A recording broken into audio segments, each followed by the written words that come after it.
chuan zanina rombung riat chang som ni le pasari kanzir hova tharawa tong trai na kha tikhan kanzir zota a chuan tuna hian Zawhna le Chhanna kan mang than le dona Zawhna nei piang ten zalen takin in Zawhna ta khain ron zot don nia ti chuan voi khata khan mi pahnih in tong rual lo khan pakhat te ten kan in kian thia manga Zawhna kha kan zo panga chan zo nuwa khanin midangin in Zawhna te kha ron zot vele taula thange ole tuna chuan Zawhna nei te tan hun ka honge kan lo zot ma saberange o ole abung le chang kalawin en lowa vanram chuan be vak ato ka a be vak apyang te chuan an pong lak thina ni ti kha min lo soifia sak theila kalom viawang khata khanin baptistu Zawhna awachin vanram chuanin nasa taka be na to ka nasa taka be tu te chuan an pong lak thina ti lai ong zia chu Pathian lalramal lut tura a zong song angai zia lali suan suinani chu trong kam sang in Bible mun sang ai hian tarlanin a oma kalpa mai Pathian thu boy pui hian thutak an po ngai lo lali suak Christ na po tak tur chuan a zong ngai ni chu lali suan a thupek ro pui bertia le khaziak tuina marka ziak bung som pahni a aron zo chum khan heti hian changa Deuteronomy mi aron la chuak ani khalai thu kha lalpa I Pathian chu I thin lung zong in I tharau zong in I ril ru zong in I chak na zong in I mangai tur ani ti thin lung a khada ma sak per na chan chu kan thin lung kan pe ka hian min nei khovel thila kan pe chon khovel in min nei Pathian ne na kan pek pum hlum chan Pathian in min nei chu thin lung lua khat tu chuan in kan nun hi hril kan kal na lam kan ti du zong kan en du zong kan thian kom du zong a hril vek chuan thin lung fa saber adot le chuan tharau zong sung ina ti le chu mihring hi tharau kan nia chu tharau chu dar thlangai mu thei lawa ma se thi huna hianin I taksa chaina chuak ton ani ti chuan van ram emoshem mun apan don ani sol leilok na a omlo purgatory I doctrine hi phwa chop ani ti kha kan lo shadon ni Bible a khoyama ain ziak lo ani mi thikhwa ti thu thlung lui le athara soi po hi purgatory angzonga bel chi ani lova shem mun Hades emoshe all ti hebrai tonga soi kha soi na tho ani ti kha kan lo chiam don nia ti chuan chu I mihring kan dam lai nge kan du thlan azir chuanin kan kong zo tura kha kan zo chhota a chulai taka chon kan shia tur chu Pathian hian alama hian ril rudik ka kan poem a zong song hian ma hi kan mangem kan duem ti hi shiat per duwa chu nia chu thupek ro pui ber ti reng ani la di so hian I tharau zong so ina ni chu I mangai tur ni ti adot le chon I ril ru zong song ina ti le chu I ngai tu na ram hi ni suang tu na ram ani chu I suang tu na ram a po khan a zong song in lalpa du dan mo Pathian du dan nga nung tura I ngai tu nei se na kha se na nia tin I chak na zong ti chuanin I taksa a soina ni I taksa tel lovin lalpa roi bol thelo wa thui oi thelo thin lung tharau ril ru le taksa kha azawa in a rong bol tur le adu zong te tura in pum pek na khalal pana tu ni chu en hela hianin pum pek na lo chu lalpa na pom lo ti hi chiang takin hriang chu luka bung som pali chang som ni le panga atanga chang som thum pathuma chuanin mi na manun na ne lama huat lo chuan anu le pa te u nau te tia khala huat ati khai ngem zia lali suwa Krista nung azui na tura adal tu ta na setan na mang ani chuan hok hopin lali suwa mangai zok tura ni ti na ni chu ama nun nen lam ama mi hring na poina lali suwa Krista nung zui aya ama nom na angai to ni chuan chu po chu hok hopa khatia ngai to na ne wanga ma ni po in hok hopa lali suwa amangai angai ti na ni chu wen hela ya hian lali suwa hian zong angai zia tin to pa kan chian lo takin chu tiang bokin mi na nei zong kal san lo chon ka zir tir an ni thelo wanga ti top mai ni chu ni hela ma thai ziak iron zo tak inai soi a soi tu ma chu thian ram chuan na sa taka be na to ka hen khat chuan Pathian ram chu mi in a han pong lak theim mi van ram hi han be han lak thei ngotem mi hey physical tak khan angia langanin an la adik lo angia langan lak chi ni lawa helai hi chu van ram Pathian ko ta tanga ne chu tum hi van tir ko chung nung tak a om to a hlo tling lo chiang khop mai atan shem mun lal pana siam hi chu van khatiang zonga I ti sa chak na le a nge fin na le thiam na le tharum manga han pong lak lampang akok lo ti hi chu Lucifer Pathian ina pai thla ka tang hianin a chiang ani tro van tir ko mun thum chen mun khat kha fin na le moi na mangin na hnia alama tran tir ma se khang ho chop khan lal pan le a pai thla chuai mai ni kha với nia hiện kan sia tu ra chu khatiang zong a pong lak lam a sei lo khatiang zong a shil fia ching anom ti po ka lo sia a dik lo Pathian thu kan shil fia don reng reng chuanin Bible pum pui nen hian a in rem tu ra ni a yang mo lai ber ne na in rem lo chuanin a shil fia dana kha dik lo ti na ni mai chu vain hela hian pong lak a tiom zia chu zong tak tak eng kim dang ai la li suwa thang zok tu te chuan cha tuan nun nan chang thin ati na ni chu ma thai bung nga chang thuma chuan kong dang ina soi le a ril ru are thei te chuan nga thole Pathian lal ram chu an ta ni sia ti ni oh chu wangin I blessed are the poor in spirit for theirs is the kingdom of God ati blessed are the poor in spirit ati dei sap chonga chuan chu wangin ril ru ni lovin khalai khan kharau re thei na oh Pathian cha ka an tharau ina Pathian cha ngoi na chu zuya buai puya chumi chu ti pui tlena ma chu khovel thil po buai pui hlei thei lawa lalpa zong ngat tu te chuan Pathian lal ram an lu ton ti na ni chu wen helai ma thai sia ke na a soi tum taka chu van ram lu tur chuan zong angai ati na ni alom ome o fia thalu tuke ole ole so na ni kan lo oh hello azo I an in boy pui vel chung khanin Zawhna ni kan omem hello zo samua kalau zo yang ne zo da pani kan ne mo apa khat na chu hei quite time ti lava hianin tharau thiang mi ka be thin ta ti hei thil ti pa te hianin a rei to tam ama ro chu hei ko whisper thin ta ni chu ma se ke ma hianin ari biak ngai hena lang thana asan chu ariya biak ka chonin enge ka thei ma thin ni chu mo hei a ka focus kha lo divert le thin ni chu ka fai ve mega chung tu bula hen ka zak de uthina ti kan tu po hianin enge ka zak thin ni chu mo nga tinge ka thiang lo hei swal be na ni ve thei do ngem ti le mo apan hi na chu Matthew 25 ami 10 virgins chung chang khani ta khada khanin afing pani afing panga ka chuanin sashia kha an la ta kha kham nge nimin zan khanin kha I suabulo I sokebulo thutina khani ta hi internan chu a meaning chu ni ti mi lo shil ta la ma se an ma ni interpretation khan nei ve the ta kha chu ani chiang ti hei ange asoi tum ta khani ti kha chian thina khan bible tang khan mo hei asoi thei bo mem ti khani ta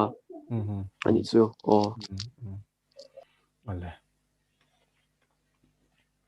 ole Zawhna pani ania quite time I mang ta chumia chuanin I Pathian pol nei lo changa chu pol na chu ti chhuwa I lo du ta ma ro chu I za nein aron phuar thin che ti ta ni helai hianin al hallelujah amen pe ka I ring taka hei Pathian han fak tuar du na te hi aron om thin chu tharau thiang him na tho ve ka ni chulai chon mi tam tak chuanin Pathian na tho ani le ni lo ka chiang lo ten tia lalpa o ni le ni lo te po hian chian lo wang te po na doi ze thei tho ta amar chu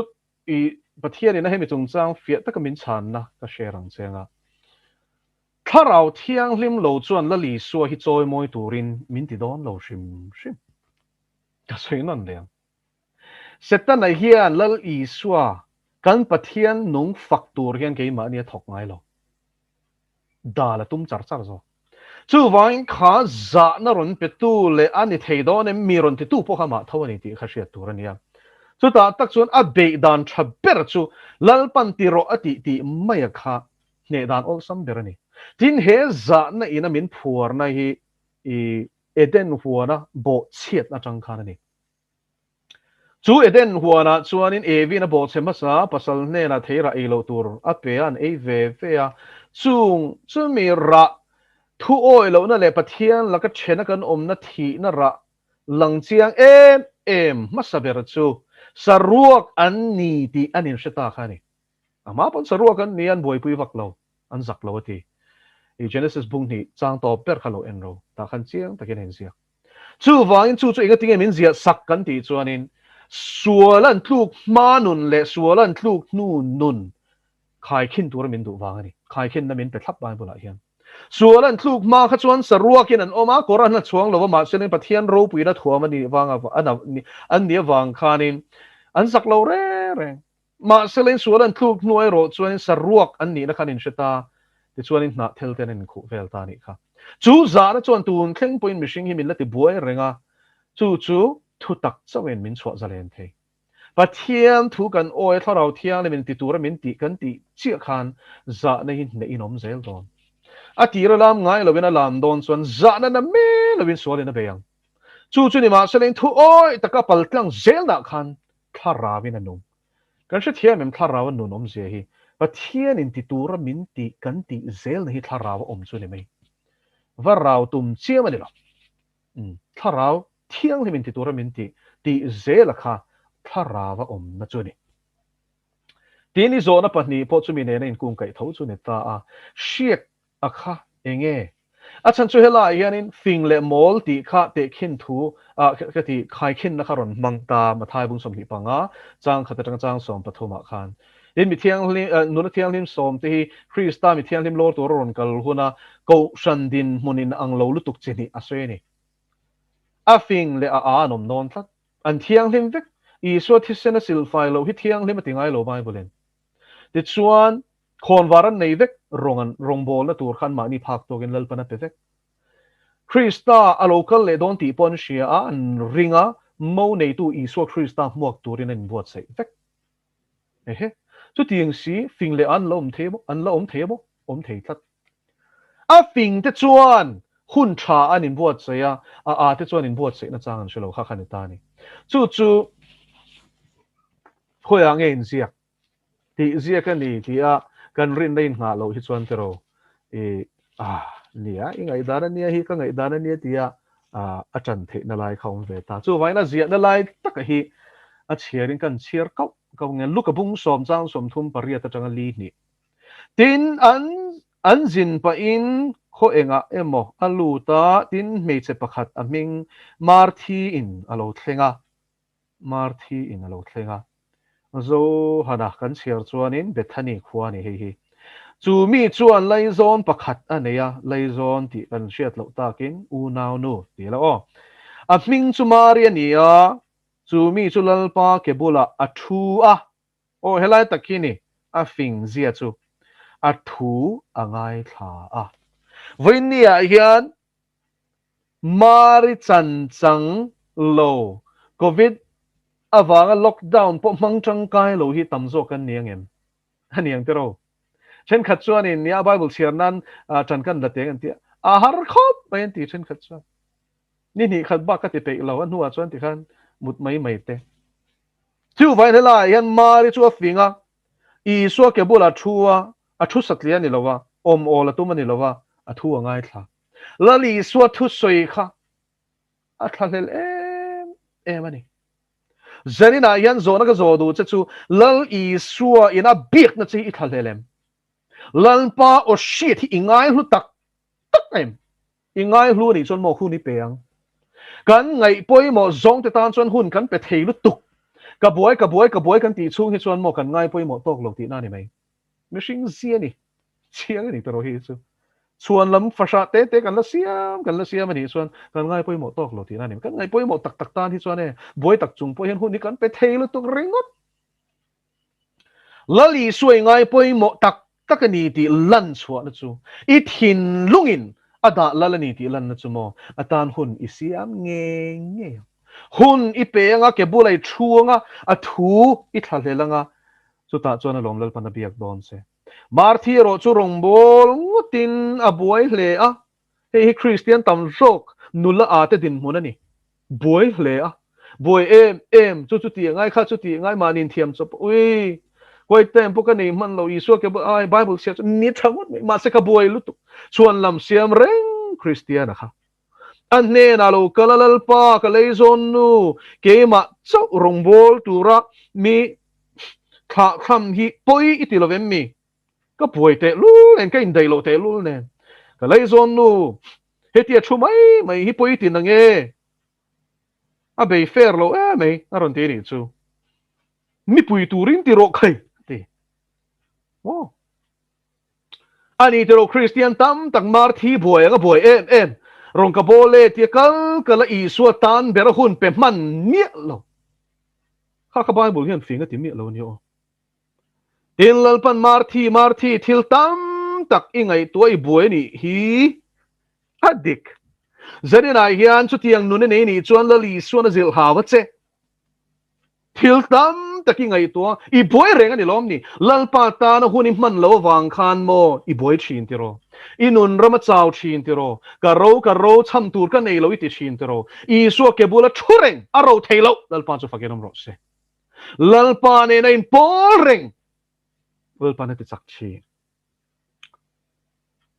chuan thil pakhat chau apoi mo marin chan tha chu thlanga chan tha le thalo hi omani o una te u marin chan tha chu engmoti ka pe a atilo a thlanga ati du thlanna ni so mari anga lali so ke bola thuthi thlang theya mar thiang in ti buai mi ini theibok I du thlanna ni hi chu ati lui don lo che pathian lal rama ti lui nom lo chu lak sak tur ni lo ve ti a chang ati tat mai na tero khovel mi ta chang a thlir chon ui rong bol na buai me malal pa ti chai ti lom mi he nu hi no active lu tuk committee ti renga lal pai tan pon hun a pe man lo khopina committee a mo khang so ka tu na chong ka thei to lo wa ti thei lai kha soi tai la mo chu ta chon bol ngai chu ta chon mo vậy ni hian lal pan ngai poi mo per cho ke bula thu thi ni cho la tura la li so ke bula thu lo hian ting ran chwa theyang cho la lo hian nge pek tur nei I nei thei nan I so ke bula thu chin ro chu lo mari chan chu nu la fing chan ani la li so ke bula mi shiat lo wen an thu lal pa tan midang enan mut thur lai le video game le TV an boy pui line mikchak na tlei tira an line setan an hun tha zong ruk sak line hun kan nei da nang che ma se kan man da nang mi lo chen chuan dar ka renga basat la li so ke bula thuin tu po chuan kham lo lal pai bula kala cha min bero thu soi ro lal pai chia hoin ka ngai thai an ti line chen khat chuan an man lo re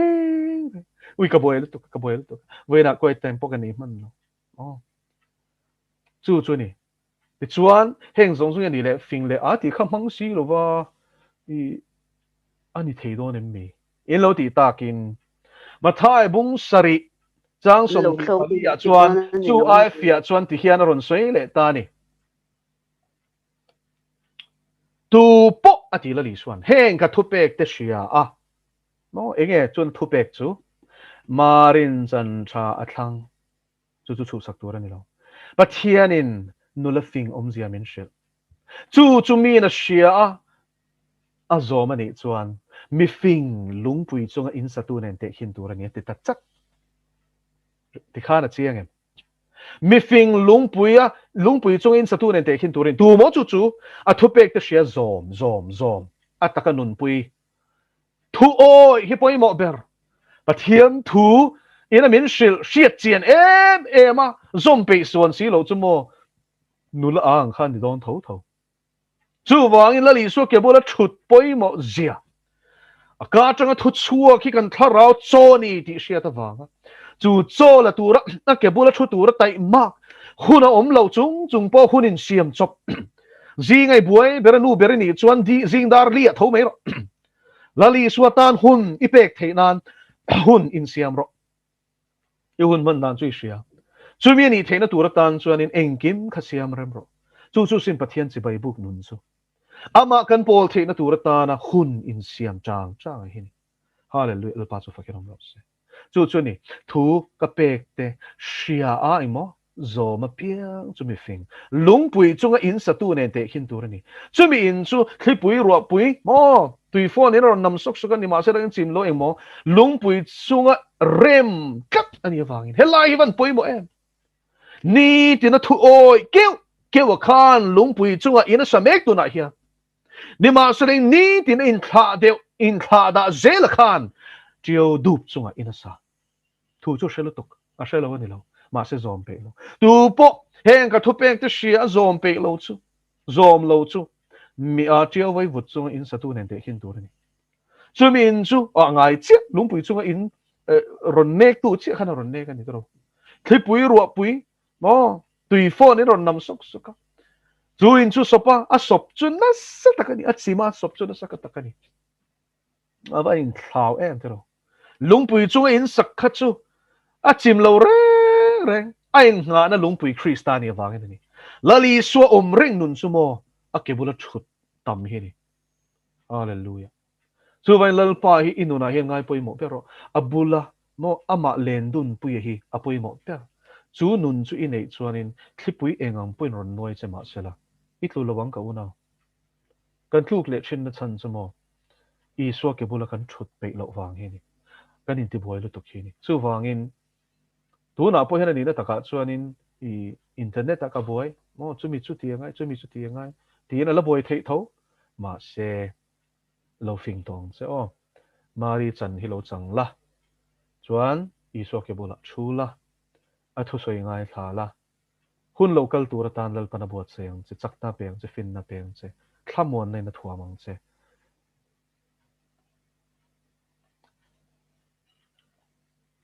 oh fiat thale me kalom le tuke ale ko zom don ya kami ariat dia po kha amen o kapu oro kapu hi thầy tụi em có chú thầy tụi em sẽ thầy tụi kapu sẽ thầy mô rồi nó bắt hiểm một lần tiếng mô ole cái rồi nó bắt hạt mô sẽ thầy nên xia cái mô bài nên để ba cái sang à cho anh nó bây giờ nó sẽ phụ ra thì tôi ai thì mô sau đó có vào đuôi em chỉ là để cho ta chỉ là soi tin cái copy mình về thì tin cáiตัวที่mìnhจะbằng cáiพูดกันชั่วที่กันไงดำคาเอโมกันปฏิไงบางที่พูดกันอย่างไรจะไงole kapu kha a signal kha chiang kwang lut tuk lawa an lo do thei sham anga aron lut le mai tur ngai la ma kha kan da lal to don ani a zo na zo kim ma kha chu hun kan pe don nia ti chuan a zo na I aron lu ma po in ti khan alo aron lu thei hun a signal kha chiang vak lo ni na langa cái rồi nó bản hình nó khai sẽ thầy em sẽ thấy lal trong trai na khan ni lom mi ni tin kan nei khopin cho min peng che ti le kan I nge kan sual te mi dang kan chung thil ti sual tu te kan ngai damangin nang point kan thil ti sual ngai damang che ti kha je chef ya du ti na ni mo khang te kha kan pong ko soi mai de lom lo mo ka ti thu ni ole ole ni kapu zo na ho hi thu ripui I Pathian Thutak chon Theological heavyweight vek ania pakhat ama sabera ronzo kha Genesis a khanin ni mi pai na nu le apa kal sananga anu puya vuanang atitani khalai khanin I mak pachung khung asoi lo ti kha kan soi mas saper tiang I khate zonga la kha anamang po hian anong ve ni ya I chu wangin pathian thui ni ma ni du dan da na la koi chi ni lova chung kwa chuan mi pa hi lu ani mi pa hi lu ni ma sela anu le pa te bula a om chung chu anu le apa te thun huaya a om chu thu som pe ka khan chiang takin kan hmuwa thu som pe a khan pathian laka kan ti tur thu pek pali a oma ke ma lo chu pathian dangin ei tur ni lo milem besu ti le lalpai pathian ming chu naranin lam su ti le sabat serro ti khania chung pali chu pathian laka kan ti tur ani lain adot le chia le adot le zel kan en chuan paruk hi chu mishing lama kan ti tur ani chu vain thu som pe ka hian pathian zongzong am mangai le mishing kan veng te mangai hi a soi kim vek chu tak chu ni mo thu som pek zo mangai to lo ti zir ti na hi anui za thak zok na chan chu ani leng tinge pathian an mangai nga ing ting an veng an mangai ta kang mo thu som pe ka khang khang kha soi chiang lo mangai dan tur soi to a thu thung thara chan mangai tur ani thu kha aron war to zo kan ni mai ni pathian kan mangai chona tan kan ren amang milem kan belawang at ming an ranin kan lam lawanga a chol ni kan serang mishing kan mangai ni chon masabera chuan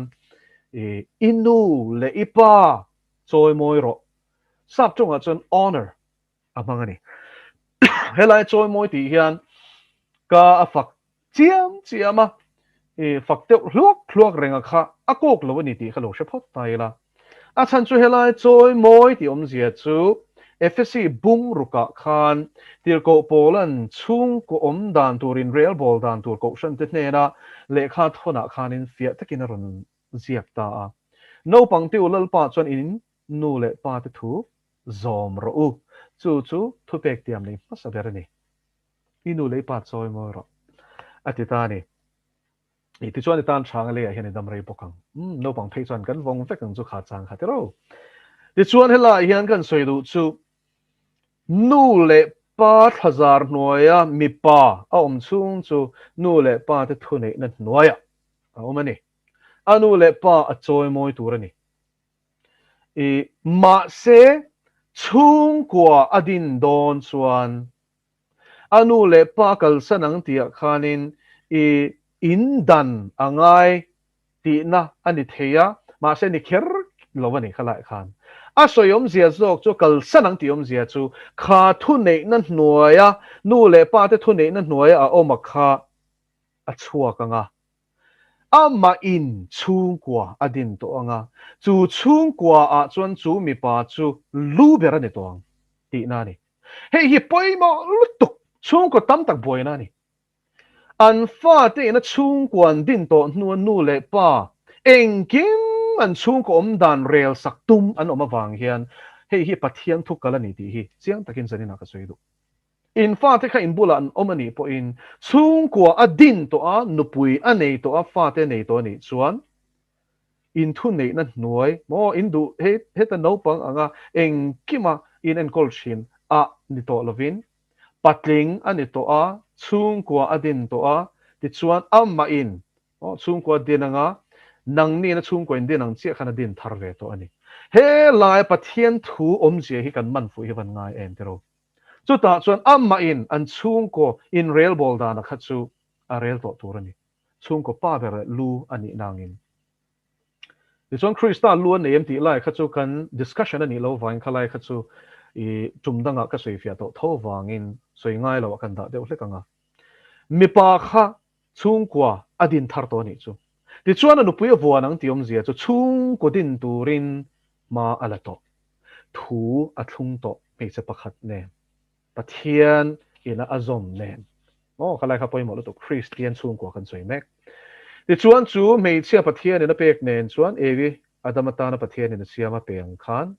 chu nu nen chuanin chu mei chia nen chon chung kwan dinanga ti chuan anu le pa kal san tiom zia chu kha thu nei na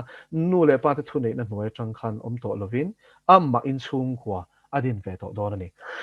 chumi wang ero chuanin nu le pa te khangai sak to mi lovin enga mangai to turani lova atui thar mi turani ti na lamani mi lo anu le pa achoi moi mo angai poimo na khachu le angai hlut na le azza na khachu a bo reng lo ka pathian thu kha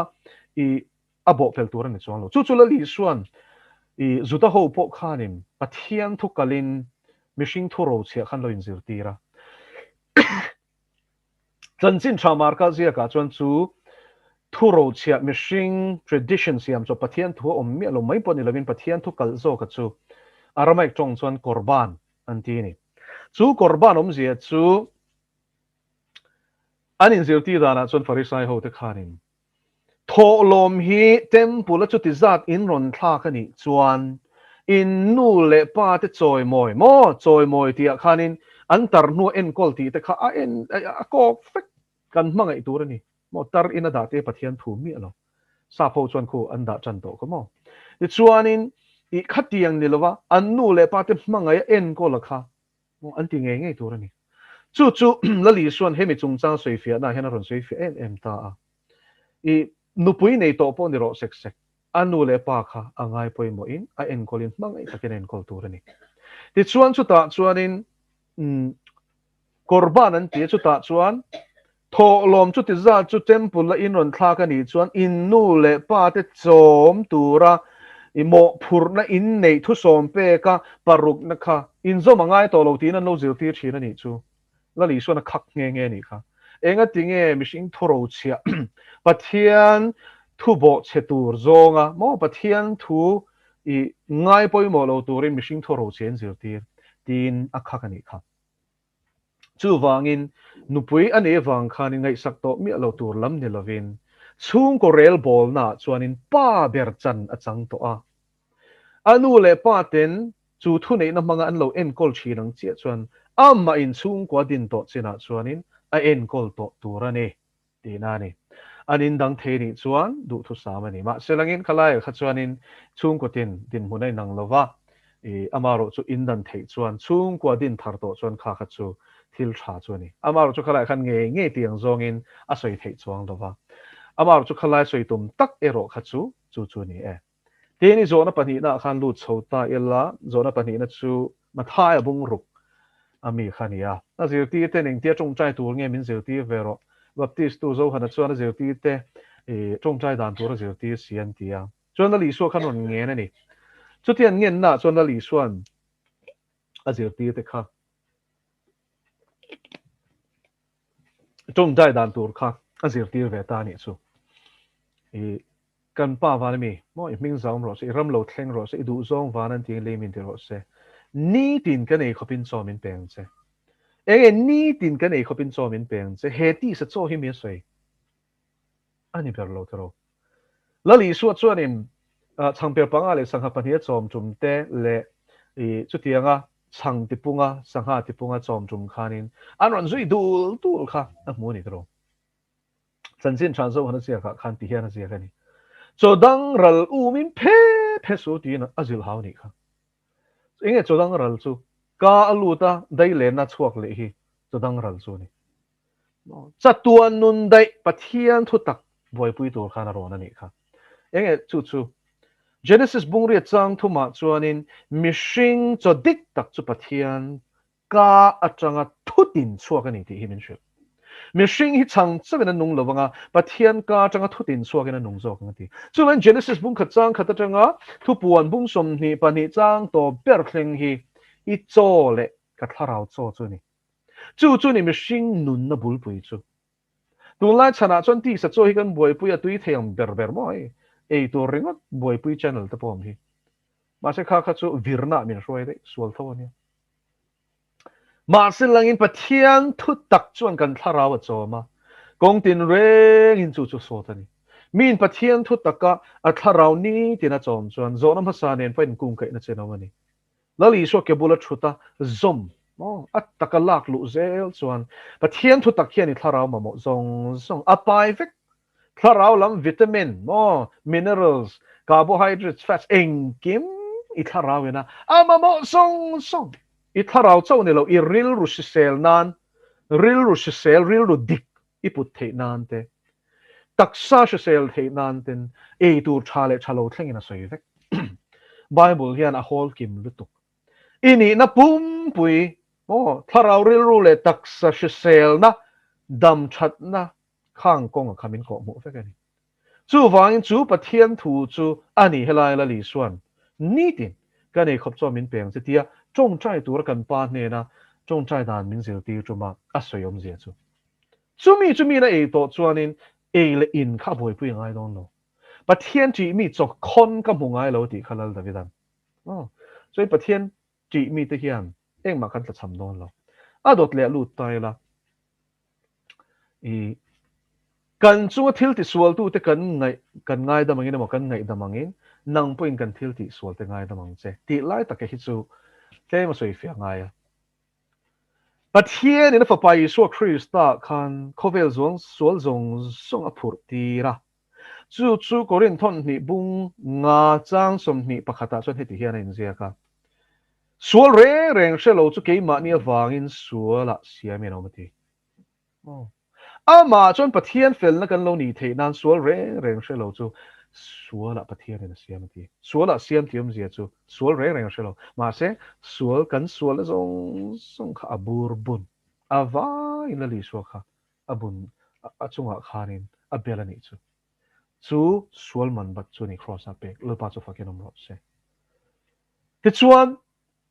FSC bungli chang som thum le pahnia chuanin Pathian increase ta i suwa ngai dam cheong bokin in ngai dam ton roti ava poi mo em helai hi eng wangin nge yu na wi ngai damang Pathian in a fa pa i sual tam tak i cher sen lo angai dam to che wangin nang poi ni u na ngai dam ro athi ni chu enga tinge mi dang ngai dam hi har kan ti em kan shem kan dik na kan ena kan sunga ti dik lo ni kan shia te ti dik lo kan ngai to a thiam kan in chan tir boxi an mani thiam lo kan chan tir boxi ngai dam har e lo ma se yen lo turian ani una ngai dam na hi mo cross a in chan I fel zia le thiam chan zia I clear mo I sual zia thiam chang thei thot lo ini zia hi lo clear ve ro le Isaya chuan bung som ruk le palina chuanin kan thil ti that ber po lalpa mit mua chan pon chenang khayang le kan ti khalai soi tum taka khakan suenga translator ti hian an let she de ne a soyom zia chu stay free me chia na man to a thabi thisen luang chuak kai liam luam soina ni menstrual cloth ani chu chu ni ani na taka chuan a soi tum chu hebrai chonga chuan chumi chu tu man mo an chuang ngai lo tero kan thil ti that ber po lalpa ma chu ni chuin lalpa ma hian eng ma chuan tur kan nei lawa kan sual awanga thi tur vek kan chu fa pa min ngai dam ani chuan tunge mo ngai dam lo tur kan ni le ma thai bung som paria da chu na li suan avan soi chiang em boy apu in a talent tam tak abat apu la ka abat angai dam sak ngai dam kho ngai adi la wanga ngai dam sak kha a chua ka boy pui cheng za lek ang ba kha a thama mi rul ngal ro atia e mi za ngai la nakina ka rulang che kala rem chang ri lo tia khong ai dil point ama na pu ne na ngai dam dilang bok khan ni khong ai dil bok khan a khong ai du lo tu na min pe lo ni chuan atia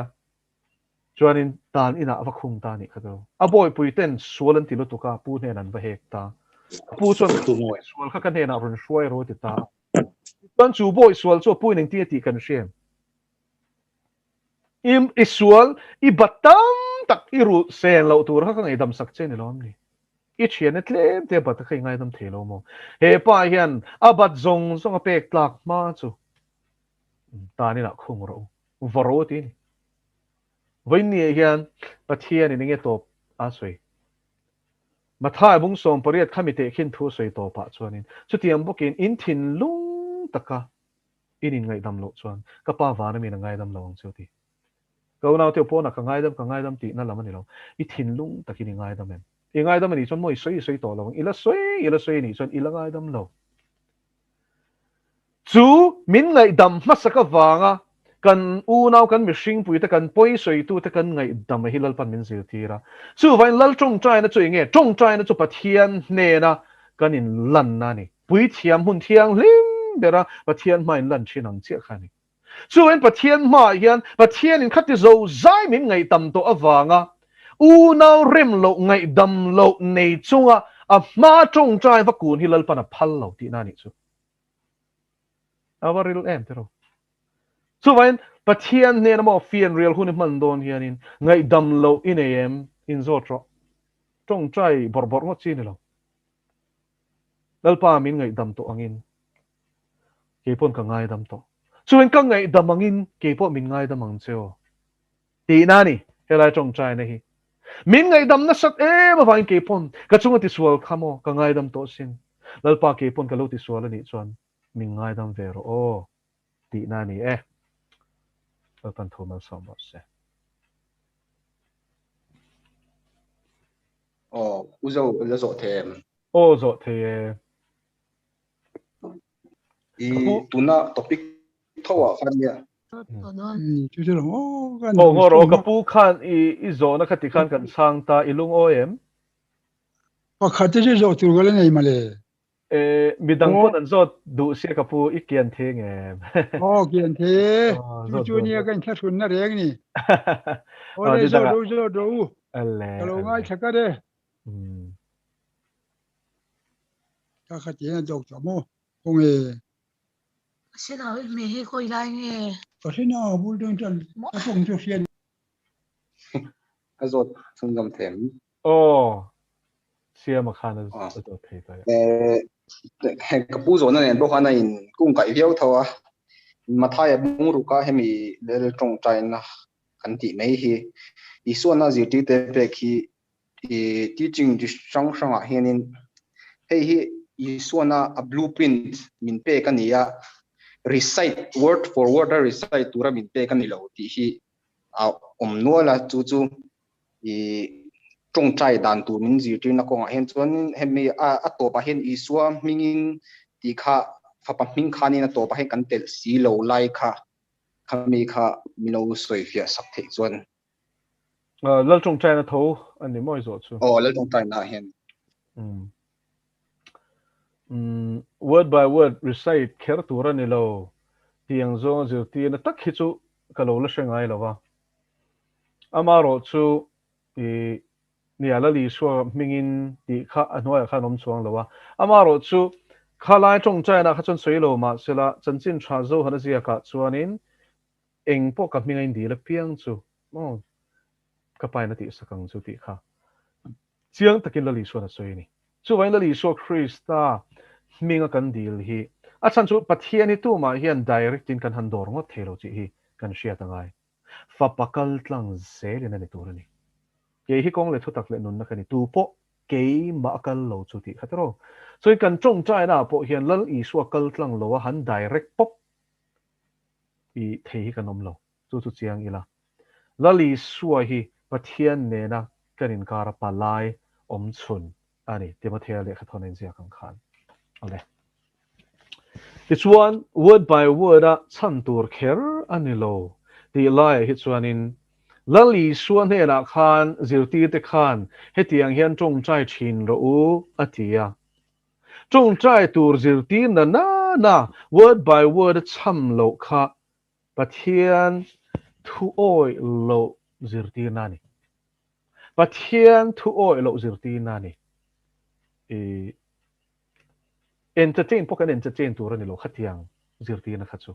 adik lo ti hi chiang hal bal main ka sia a so ven khatiang zirti na kha alo omani ti pokalo shelova ma selain lalpa thukal ani avain lali suangein leom lai tong trai dan tur min zirti rahi kan cham lawanga mo chu antichrist spirit ani ti hi chiang ang o chu wangin pathi helal tong trai nei ni na taka chon word by word hi zir thama omasin kan pa ati ringot te po hi sermon atling alom chu wangin kha chu zirti na diklo ni ti kha tin chang ta mela ato kange englo anon lo me ole du khan zo nai nei ka shia a tori thon awa sang hi da hi ra hi ka utir ngo ko do tak chu ngoro I ofia lo do a wana ta kan na tur si tho ta hello I ofia lo tlat I Oi. soi kha ka she thei lo o du kha connection chiang che lo niom tak ani heta hian chat lama hian zo na alo oma hi kan chang ri mai nge du kha ron lu huna khan zo na ron zo chela thange a mo en ti hian ron zo ta uzo kalo zot velok se ka chong trai hian mur sung sung a om hi ka nei fowa a chong trai lai na mur sung sung china ni chu hei hi tharau thiang lim khoi na om pui na ania ka lo nga ya nge ni anga ti buai tu tharau dang hi an lo ni ve thei tho ngem kabul vela thil che hi chu ka sense mo ka she fo boka ati ni ole zona poi mo na tu kani chong chai na kai noi nia zanina kan subject sir nen pon ain kung kai wangin chang ta phot me la hi lai hi kan chong chai hian nia tharau thiang le min chong chai ti hian pathian pol na kan sang chi na ni chu ta chuanin taksa apua feel thei shiat thei tu khopin mur sung sung te electric ang maya minron fan chuak hit chuai ang chi te hi aum ve chi na ni chu tharau thiang lim min khoi na min pol na ni mo lalpan min pui ni ti kha kan taksa nge po khan shiat thei tura minron khoi na mo aronin phuan na ani ti kha lo shetala ti chuan amaro chu kabula enga mo ti te tin kha mur nge po kha pathian chang chuak ani entiran mul thi ding ur ti kha chu e pathian ani to lowa hlau na ani tlang puya I feel la kha poi mo ta ni chu khamuan na in nge kha a hlau na in khamuan na ani chuanin pathian tharau thiang de mani hlau na ani chuan tharau sual ani tin ibula che ve la kha iril ro la peng tu ani chuan ram huai ni I ngai sak vak du su pathian betur khan chang sok mai ro a chan chu pathian kan biak khu nei hi min ruk sak atum thin mel na pa hian ruk ruania Zawhna bung som chang som chu vain pathian ena ding taka in po taka kanin betur hi angai ngam lova chu kan tharau nun chakna thuruk ani ti ria ta wang hian the to pamin tu ti boy hi athil tum pakhat ani lau na mangena be theya tin rilo la peng tur pona be theya chi sangin ngai tu na ron lu thut te po awmang khang zong zonga khanin lalpa hi ding taka betura chan lak hi toimo khop mai tharau atong chai hi indo na ani tel hal thina ni so vaina chula ni chon tong chai lak lo lai puwa hallelujah pek thoi mai te hi a thalu tok silai ni kha o silai mu ni kha puak dur khopa pek chon he ta tira na pakhate na miron zong khanin pathian ina min pol tak tak hi chuanin hallelujah pek pop te hi amo alang china ni pe pop pro tangkai la tuk khatia ron zinoi ho kha an puak pop ani mai I chuan tharau lam bom ani kha pathian fakna ani ma se bom ani bok pathian fakna tak tak tharau changa ron chuak hi ram hoi te an ngei lo khop mai chuan khang kha pe ui reng su pathian fakna ni bok si tin lung takin tu ma mit mei veng lo hian I pe pop ro atira chuan ke po kha zak thei la tok ma se tu na chuan kholai ka kal lai poin ka pe pop maya nuam khop mai I ka veng hok zel mai ni chu wangin hallelujah amen te hi chu aron thleng ani thot chuanin upet reng su I pe mi ro ti kha an fui do ni ole zo na nei kan lo mem zanin tu pui lo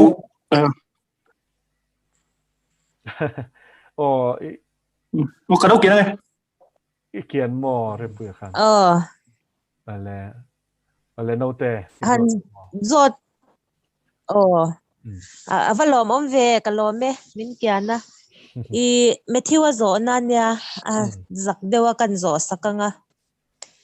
i zana men rei vak hi pathian in a phalem bible a hian a omem ti kha angai to dewa chu chu zan men rei chungchang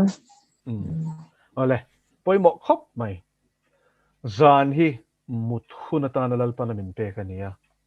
chun hi na tho hun ani chu chu la li suang ei point Zawhna bung kwa chang lia chuanin chun ani line miti tu na kan thok tur ani ngai te u zan lo thlen non hi chumi huna chun tu man nan thok thei to lo ngati chu zan hi chu lalpan atira tang rengin chol na huna ta na min siam sakania chu tak chu mel ma pa se ta ne hian kan nun phung zong song ti dang lama kan shisel na thenga min ruk saka min ti chet sak fek atum na man ro pakhat chu zana men rei vak hi ni helai hianin itak sa pathian in siam dan kha sam ziak tu chuanin mak tak le hla om tak siam ka ni atia mak em mei chu kan taksa hian kan ta na shisel turang zong in engkim mai hilal pa hian alo duang lut sa vek mishing vada chop ni lo hian entiran zandariat borvel khwa thim to cho ka nei to chuanin muta chuak mut chuak hu ni omani chumi zia chu kha kha mut hun ani ti na ni ti chuan chu ma se i bo pelan ni chuanin mut le kha har to em mai ni kan se thiam tlang anga chu wanya rei tak takan men to chin ti chuan zana rei tak takan menga chunan mule thluk a then khat chu wangin i zan hi mut hun atana min pe kangin mut nan man tur chung chu na tho hun atana min pe kangin mut lo tur na tho tur ani chu thiang lim na kong kan zo na kong poimo lutu kani i helai hen pathian in min kai shwai dan kan sueng ka thafam kim ve ka ti na ni chuang lawa i thla da chang ze hi cha ka nei ve tho amaro chulal pan tlang puyamin shwai dana chuanin zana hian mutma chuan zinga tho ma ania chuna hin muta phallo bur na tho hunani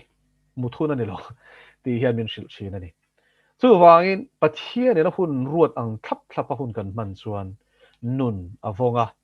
shisel na avong tha a tina poimo bera chu pathian ne na kan len dun na thleng hian a hong vek i tharau i ril ru i taksa shisel na hong fai vek zana men rei hi thalo thot ti na ni chu wangin zan meng rei tak te poinom ka ringa i enga mo wanga men rei te hi chom ve a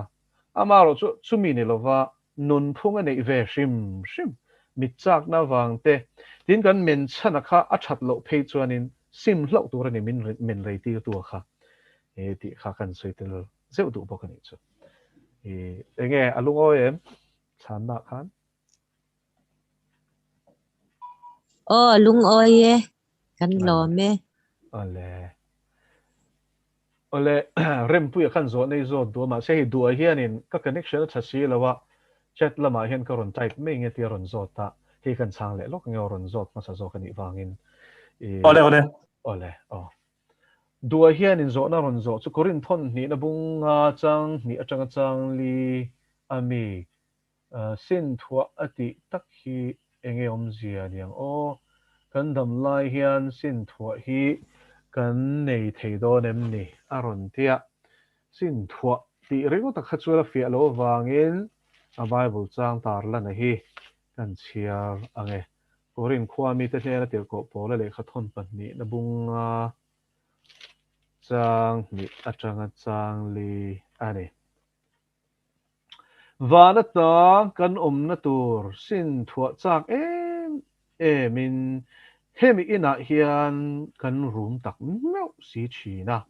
chu tianga sinin ila saruakin kan lawang keini he na te hi rit phurin kan room tak set si sin lova kan du wang ani lova sin thua kan du wang ani zo thi thei hi nun na lem zo in a thei nan ole helai hianin nie tir ko pole hian i metaphor kan tiang hi aron mang ta te khin thu kan tiang chuma Mizo chunga chuanin thil dang de soinan khan aron mang ta vana ta kan na tur sin thua chak min atiom zia chu van ram khen mai po ni lovin ro pui na taksa apathian in min thuam hun tur hi kan sak em atini chu ring tu zong zong ina kan sak tur po ni hey van ram ngai lo khopin hoi he khovela hian omtle kan in zir tir lek lek in ka share chen khata chuan film khurangai ka share a van ram a hian kan ril ru mat tlat turin bible son min zir tir ani lali son min zir tir tir ko polan min zir tira lali so chon mathai bung saria chuan le suru le tu ye ken nei chet the na ru ru tenan re pon ru the na in tan ro te khol khom su vana suru le tu ye ken nei chet the lo na ru ru tenan re pon ru the lo na khol khom zok ro ti bung ruk ne zokin ka she o chuan kolosa bung thum chang khata chang thuma chuan le thiloma te chon in ru hat chula vana thiloma te chon hat zok ru pa din lama krista om na thiloma te chon athi ni chu nga na taka chu enge kan ti chuanin sin thu atiom zia chu he taksa hero puina taksa in lalpana la thlak ton ani sumi chu chak em hemi ina hian atiom zia chu in atia khanin taksa hi in angin ron swe ni ta hian chu vain angia langa in anga lak tur ni lo kha kha a taksa mishing taksa he le taksa vai vota tanga siam asoina nia hian ka enge hemi tak ina hian kan room tak meu si china ti so khofela om ring tu te chuan van ro puina apathian ina min thuam hun ro puina taksa min pek hun khalelin nga khalelin he le taksa hian kan room ati na ni chu ven sin ti kha pathian in ro puina taksa rin om takati thlenga rong bol tu te chu ro puina taksa min na thuam don chu mi base na nong tak ring tu te na kan nei chu aron soina ni e ole tu na rem pu khan han zot pe ta la tha nge zanin thu pui ra wang nang si gat he ta thang de unala kain thang wang reng khop me ni ro hun lai han kha ti de da Christian te khati du dai na nom sawa chemical ze da han he ta Constantine khan ei Christian na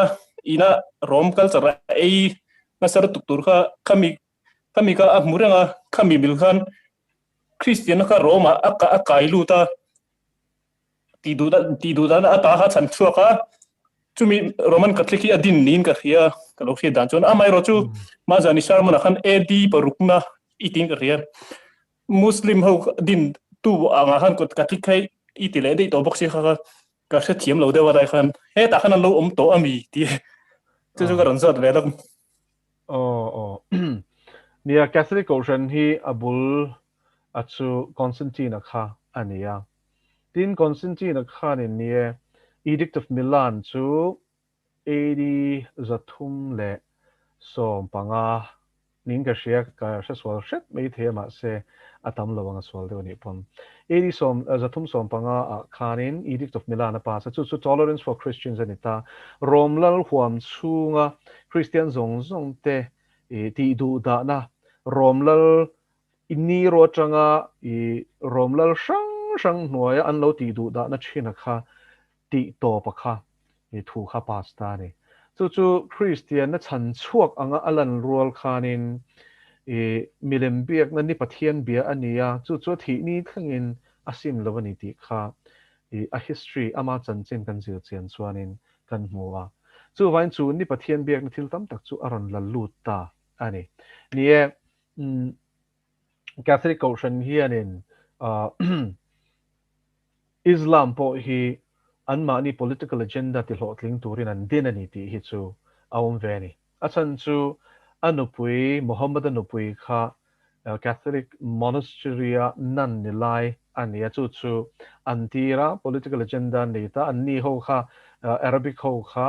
anma ni thil tum an tharum tho na chan chu ko shanina katia vati vak paka rem lo na lai khan anma ni kha ruai turin chu nu chu ama vachen tur khan an tir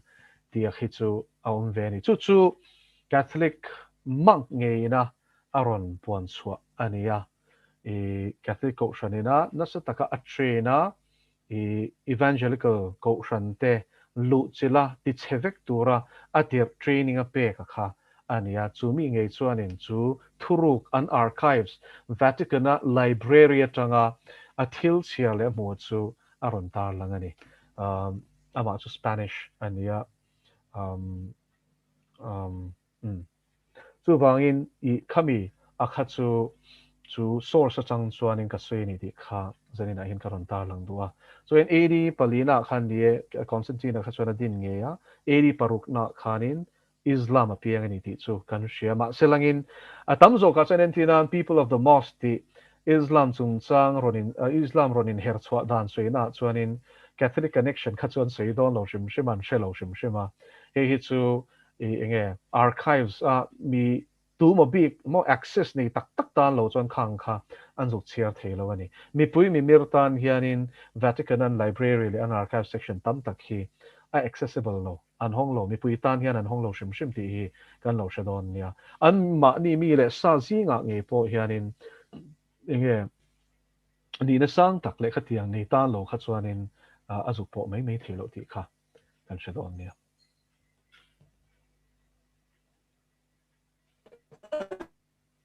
Mizo.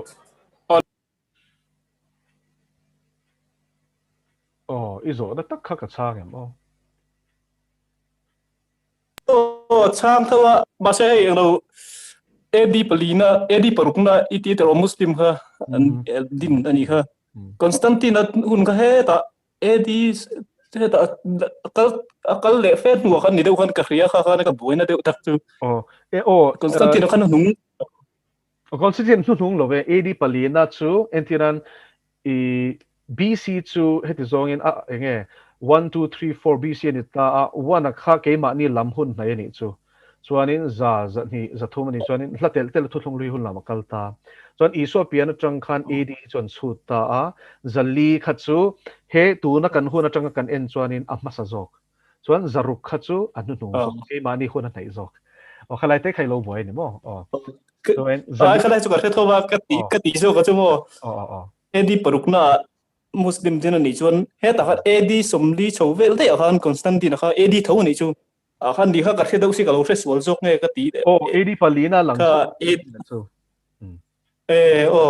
edi palina lo lan to chu atika ni chu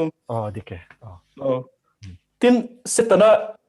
setana tirni ka riamo Constantine kha rian dan chuan mei me ole ka lo me ole ni chiang e chu la li so nge pon ma thai bung som pathuma khan bu lem tu chu mi suala ni ati chu soi chiang e atir ko ani e dike ole ti khan zanina zona le Chhanna hun chu kan lo ti top lenga dal pana thu kan ti ri song te soi tu le ngai thatu tan kan zawai tan mal min som sapro se